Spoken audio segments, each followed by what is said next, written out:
والأخوات، احنا دائما بالمنتزه الوطني لتازكا كما كنشوفوا، منظر خلاب رائع مريح. وهنا علاش كنوزعوا الألقاب في الحقيقة ماشي مجانية، لما نقولوا مثلا على أن بعض المناطق في المغرب تعتبر سويسرا المغرب، فهذا فعلا يدفعنا إلى الافتخار والاعتزاز بهذا التنوع الطبيعي تاع المناظر الخلابة اللي في الحقيقة يتمتع بها هذا البلد العظيم بقيادة ملك همام كما كنشوفوا هنا الإخوان.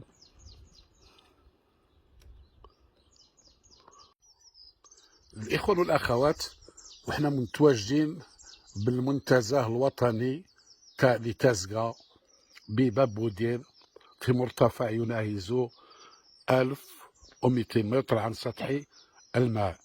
كما كتشوفوا هنا هو مكان مريح للاسترخاء والراحة ونوعا ما الخلوة بالنفس من أجل الاستمتاع بهواء نقي.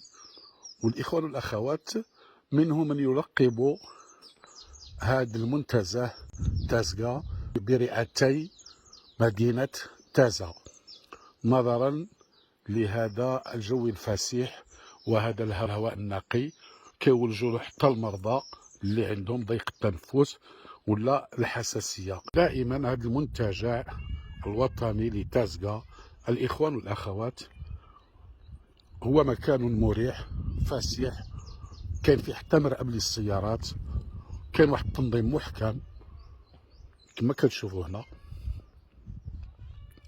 هذا المنظر فعلا يحرك فيك روح الاستكشاف والاستطلاع، ويمكن تحقيق لك خطة فرصة مشاهدة الغزال.